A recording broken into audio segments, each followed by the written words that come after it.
Ready? Mm-hmm. Hey, everyone. Welcome to This Podcast Needs a Title. I am still Erica Davis. And I am still Peter Malone Elliott, and this is Real Talk about writing, publishing, and everything in between. Our guest today is Dani Segelbaum, a literary agent at the Carol Mann Agency. Yes. Very excited for this. Oh, but so first, good. Erica, how are you doing? I'm pretty good. I'm good. I'm normal. I'm neutral, not normal. I mean, you're neutral. He's normal. I'm really neutral, and by neutral I mean really productive the last couple of days. The only thing that I can think of is that we have a new foster dog. This is our third foster dog now. And I love fostering, but this guy is very high maintenance and needs a really particular schedule of eating, snuggles, walks, and whatever else he does, farting, I guess. Like he's very particular, and he's very like, we're working on separation anxiety with him and all that stuff, but it's been really good for my work productivity because I have to keep a schedule. It's forcing me to stick to a schedule, and it's good. That's weird for me. And what kind of dog is it? He's beautiful. He is just blonde. Chandler, where are you? Chandler. He came with the name Harley, but he was like really hyper. And then I put on Friends just because I needed noise other than barking. And he calmed right down.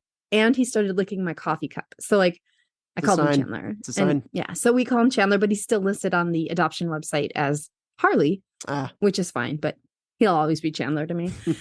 He looks like he's listed as, I think, a yellow retriever, yellow lab, something like that. They say he's 3 years old, but he acts much more like 2. So either the vet was wrong at the age estimation, or he really did not have a puppyhood. He had a rough start, a couple of false start adoptions on top of that. Hate to hear it. Yeah, but our job as fosters is to literally teach him he's safe. He's not going to get mistreated. And it's always snuggle time. Added a staff page to the Dork Witchery website. I saw you tweet about it. Yeah. It's all dogs. It's my favorite thing I've ever done. Favorite thing you've ever done, even including this podcast. Yeah, that blows TP Net out of the water. How's the submission process going?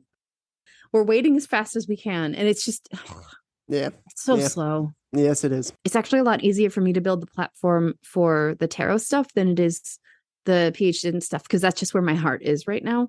Because with ADHD and anxiety, I can't go against the grain, like to a point. Like I can challenge myself, step out of my comfort zone, but only to a point. There comes a time when I just have to like trust where my energy wants to be. Fair. What about you? How's it going?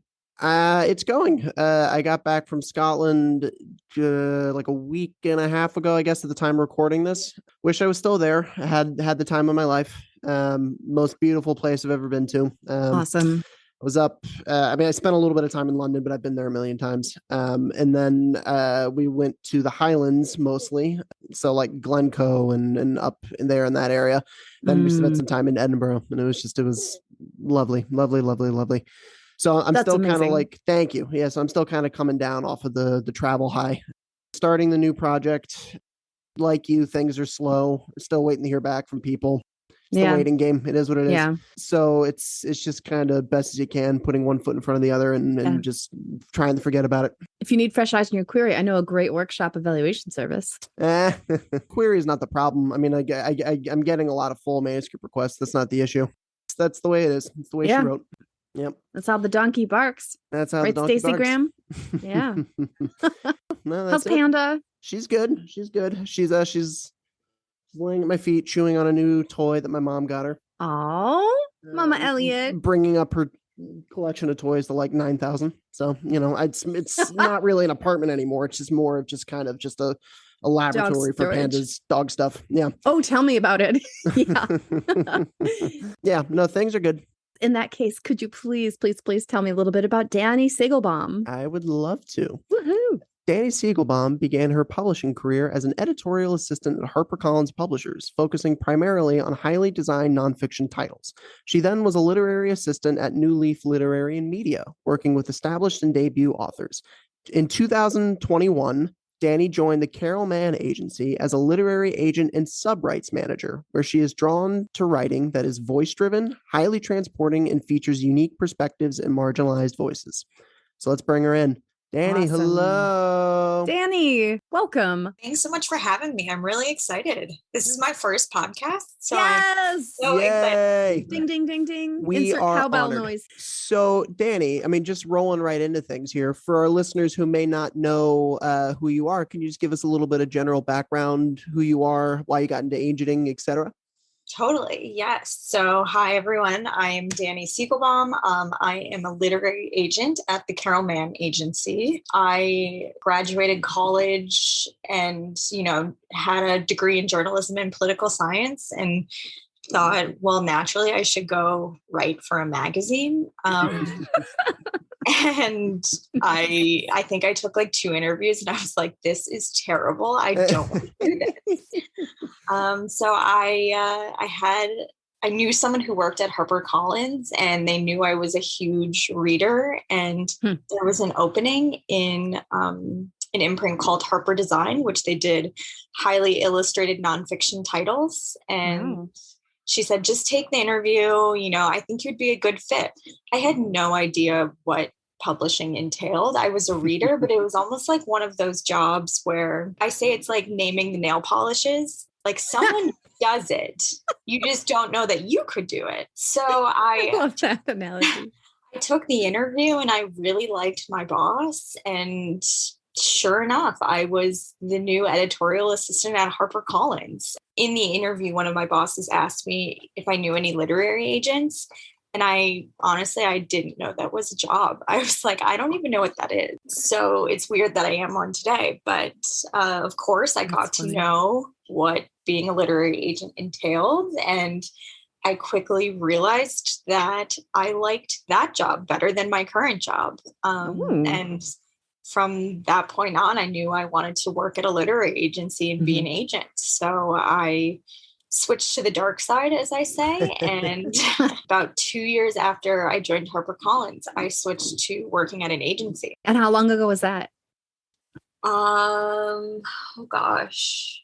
I switched to an agency called New Leaf Literary. Right. I was there for about 2.5 years, maybe. And then I switched to Carol Mann almost last year, right? Yeah, a little over a year ago. Yeah. Oh. Yeah, so it's been a fun ride.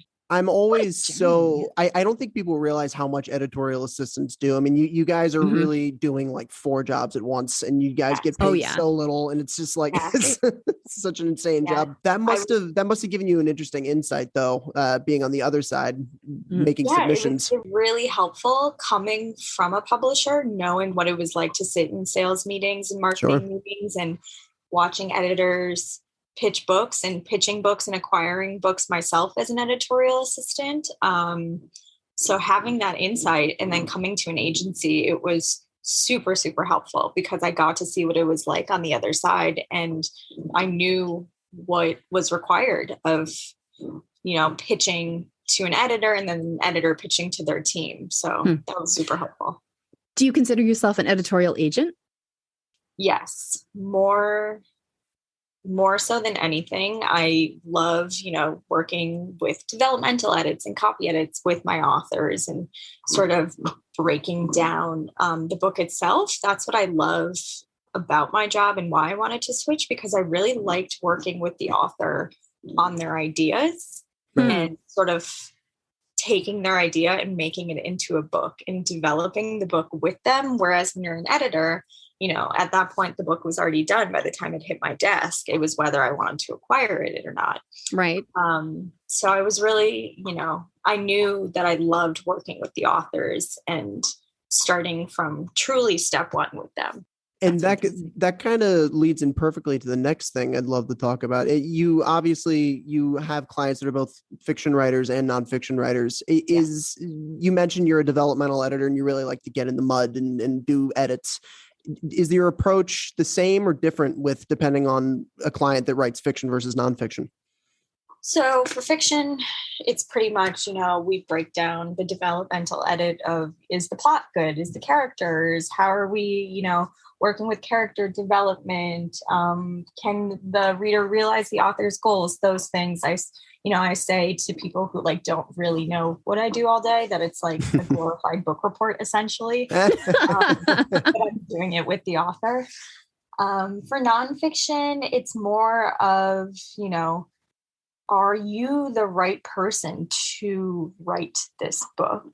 And how can we convey that to readers and editors of why you should be writing this book? And is the material good enough? Is it too academic? Is it not academic enough? Things like that. I've been working on a lot of biographies recently where, one of my authors is a PhD, and I'm like, that's great. You are the person to write this, but let's tone it down so it's not so academic that it reads like a textbook. So it's a bit a different mindset between fiction and nonfiction, but at the end of the day, it is all like, is a reader gonna enjoy this and sit through this? Can they understand from start to finish what's happening? I come at it as a reader myself of, would I pick up this book? Would I enjoy it? Do I know someone who would read this? So if I can answer those questions, I think that's a great step.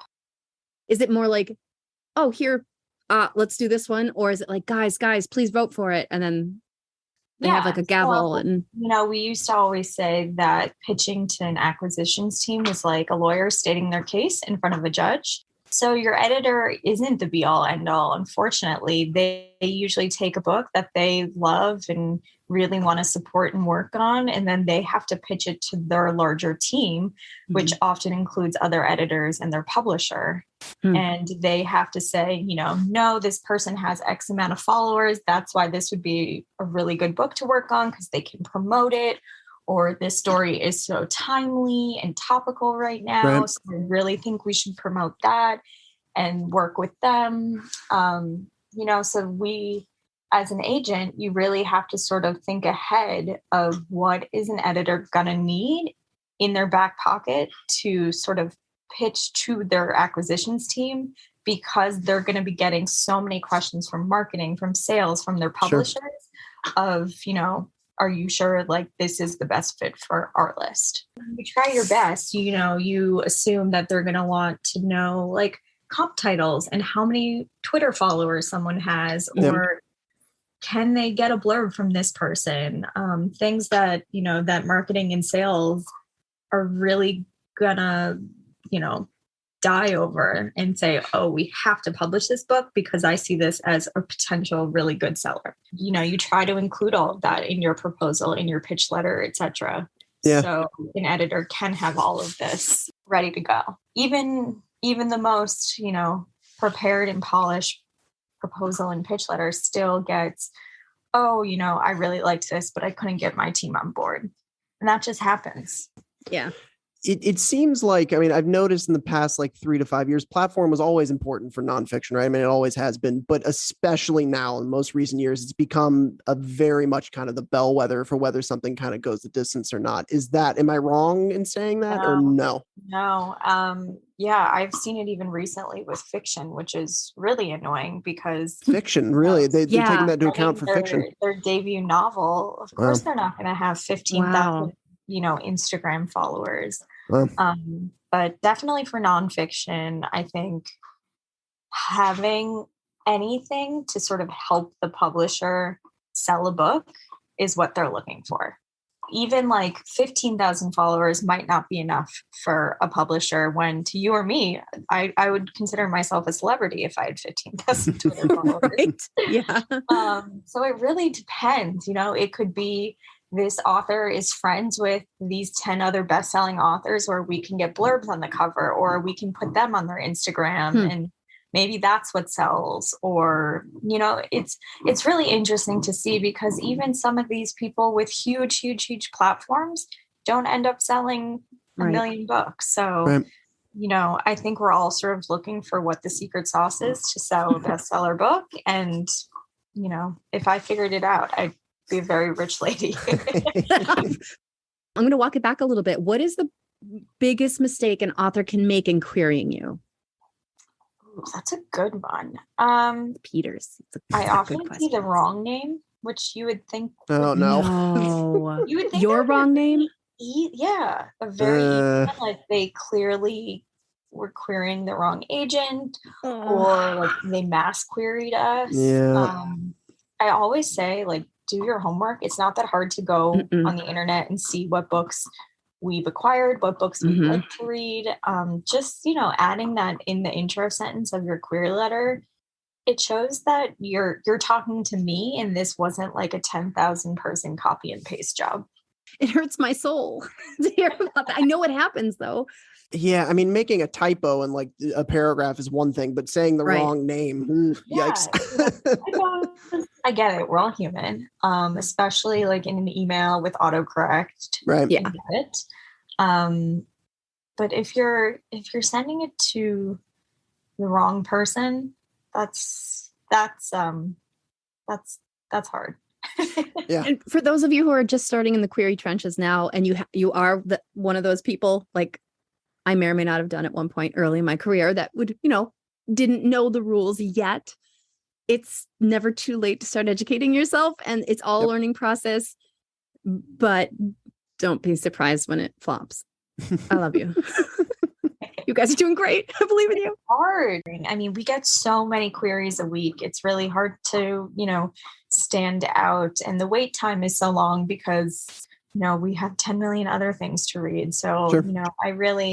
I feel for all of the querying authors out there. It's hard. How many queries a week do you get? She's about to ask. Not read, just get. Maybe 100. Wow. That's not even that much. Like, more Yeah, but still. experienced agents get probably 200 a week on average. I was talking to an agent like last month, and she was saying that she got in 1 week, she got 350. My head would explode. So with queries in mind, I mean, it says on your website that you're kind of looking for like a wide swath of fiction and nonfiction. But is there anything in particular that you're really, really on the lookout for right now, more than anything? That's a great question. Something that's just really compelling, where it's like, oh, I didn't know I needed to know that. That's really like, especially about nonfiction, is Sure. representing projects where I'm thinking to myself, well, I didn't know that. I'm assuming other people don't know that, and everyone should know that. I love, books where you can learn something. For fiction, just a really compelling story from start to finish that you can't put down. I'm really just looking for that. I know that's so broad, but there's nothing specific right now where I'm like, I specifically am looking for this topic. I could name a million things, but that probably wouldn't be helpful. Off that, what's the ratio of your personal tastes in your manuscript wish list versus what you know is good in the market right now? I would say a big overlap of personal taste, surprisingly. Cool. That's nice. Makes my job fun. I get to read books that I actually enjoy. There are a few books where you're like, I know that would sell and I know there is an audience for that. Maybe I wouldn't be the reader, but I appreciate all the books that I do. I understand that someone would want to read it. I think if I didn't, I probably wouldn't take on the project, because I think, you have to have some commitment, some passion towards what you're working on. Otherwise it's just. Yeah. That's the theme of the universe, people. What's the point? What's the point? I'm going to try to pronounce subsidiary now. Ready, Peter? Okay, here we go. Drum roll. Hello, my friend Dani. So you're also the subsidiary rights manager at Carol Mann Agency. For our listeners, including the person currently saying this sentence, can you talk a little bit about what that is? Because I don't know what subsidiary rights means. I've heard it. I have no clue. And I get a little bit from context, but that's it. So I sell the foreign film, audio, any rights that go beyond, the domestic traditional book publishing contract that you might get when you first sign. Right. So if the author retains any foreign rights, that is where I jump in and I try to sell them with our co-agents to other countries. Same with audio. Most publishers retain audio, some don't. But if they do not take them, I then sell them to audio publishers. So I work with co-agents across the world. And I try to get our authors' books in the foreign market. You really have 9,000 jobs. Like, yeah, many balls to juggle, but it's fun. It's fun. It's fun to see, selling books in China or Poland or, any different country that you could think of, and seeing the titles translated and the covers, and knowing that, you had some part in getting that book to a new audience across the world. Is agenting your day job? Yes. So I do a bit of freelance editing, but agenting is my main day job. And I freelance edit on the side to help pay the rent, pay for the dog that's chewing on the bone in the corner.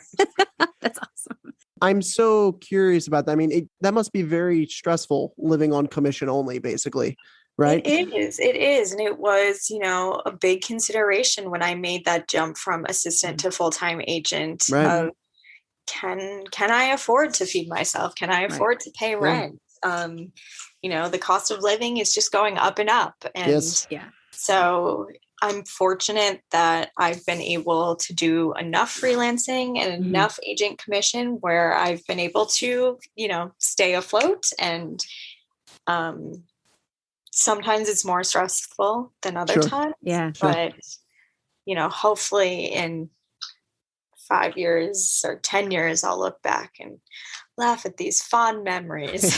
So we kind of touched on this earlier. Given that the wait times are so slow and that there's so many steps to go through in the submission process, I mean, what do you think is the biggest challenge or misconception that debut authors face when entering the industry? Ooh, that's good. That's good. He's got the cues. I know. I think people think that publishing a book is like an immediate moneymaker. Yeah, I think people think like it's super easy to just get in those royalty checks and you just sit back and the publisher does everything for you. And then next week you end up on the New York Times bestseller list. That's it. It's that easy.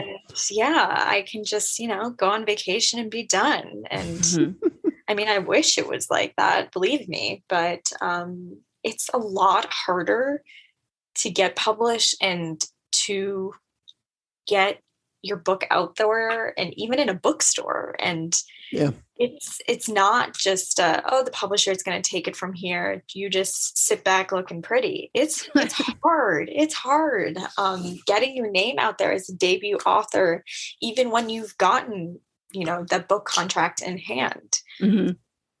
It's really, really hard to publicize yourself. I think it's something that people aren't naturally good at selling yourself in that way. It's uncomfortable. So I think that's a big misconception. And it's not, I'm going to take this advance and buy a house with it. Maybe you can. No. Maybe you can. That's great if you can. But you don't get in this business for the paycheck. That's for sure. When you don't even get the sum in one lump payment. Yes, they break it up into 4 payments. You get $2,000 on your first one, and you're great. Yeah, and then there's taxes and paying out your agent, and it's just paying out your agent, or if you have a lawyer, it adds up. I remember we were talking about that a couple episodes ago about the lump sum. It should be a lump sum, or at least half, because the author's already done the work. The book is written. The book is done. Yeah. So that begs the question, if you could change one thing about the industry, what would it be? Would it be that? It would be, I think employees should be paid fairly. That would be my big thing, watching every single day, unions coming together and brilliant people leaving this, publishing industry because they're not being paid fairly and respected. And, these people work so hard for so many hours and they don't get paid a fair wage.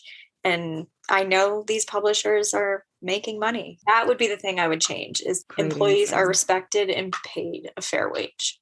It's really fascinating is not the right word. I guess morbidly fascinating. I mean, like in the last year and a half, there's just been kind of this mass exodus of associate editors and assistant editors at Really, all really the houses. talented people. Yeah. And, they're all going to industries that are not the publishing industry. And people wonder why things are so congested. It's like, well, yeah, like half of the editors are gone. Yes. And you don't blame them. They're going to a job where they're getting, a fair wage. And that's just what everyone wants at the end of the day. It's not that hard. Dani, okay. So you've signed a client, right? You've done all that and you're working on edits on a draft, right? Yep. And so now that you've begun and it kind of opened up the writer, agent relationship, what is the most important thing you want an author to bring to the table in that relationship? Is it communication? Is it punctuality, the deadlines? Is it none of the above? No, it is communication. I always say to people when they're, basically interviewing agents, make sure your communication styles mesh.